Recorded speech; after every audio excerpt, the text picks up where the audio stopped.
ఇచ్చిన మాట నిలబెట్టుకున్న power star Pawan Kalyan AP deputy CM. మన్యం ప్రజలకు ఇచ్చిన మాటను డిప్యూటీ సీఎం పవన్ కళ్యాణ్ నిలబెట్టుకున్నారని జనసేన ట్వీట్ చేసింది. వివరాల్లోకి వెళ్తే 2018లో ఆయన ఇక్కడ పర్యటించారు. ఆ సమయంలో ఆయన తాను అధికారంలోకి వస్తే రోడ్లు నిర్మిస్తామని మాట ఇచ్చారు. ఇచ్చిన మాట ప్రకారం 19 పంచాయతీలకు 40 కోట్లు మంజూరు చేశారు. ఇకపై ఏడాది 350 కోట్లు మంజూరయ్యేలా తాను చర్యలు తీసుకుంటానని హామీ ఇచ్చారు. ఇచ్చిన యువతకు ఉపాధి అవకాశాలు కల్పిస్తామని ఆయన ఈ సందర్భంలో భరోసా ఇచ్చారు.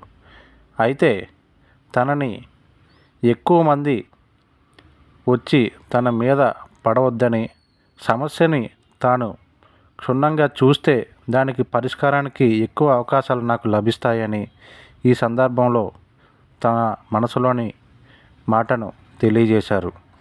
యువతకి ఎన్నో కళలు, ఎన్నో అవకాశాలు ఉన్నాయని, వాటన్నింటినీ యువత సాకారం చేసుకోవాలని ఈ సందర్భంలో తెలియజేశారు.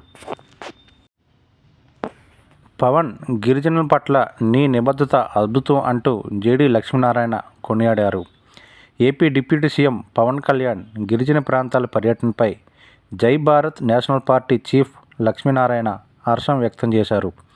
గిరిజన ప్రాంతాల అభివృద్ధి పట్ల మీ నిబద్ధత అద్భుతం. గిరిజనులకు నిధులు సమీకరణలో ట్రైబల్ సబ్ ప్లాన్, కేంద్ర ప్రత్యేక సాయం, గిరిజన వ్యవహారాల మంత్రిత్వ శాఖ పథకాలు కీలకం.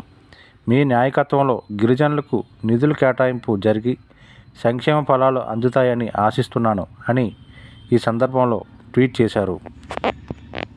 యువతకి ఎక్కువ నైపుణ్య అవకాశాలు కల్పించి వారికి సరైన మార్గంలో తీసుకువెళ్తే వారు గంజాయి వాటికి దూరంగా ఉంటారని, గంజాయి సాగుకు దూరంగా ఉంటారని ఈ సందర్భంలో పవన్ కళ్యాణ్ డిప్యూటీ సీఎం తెలిపారు.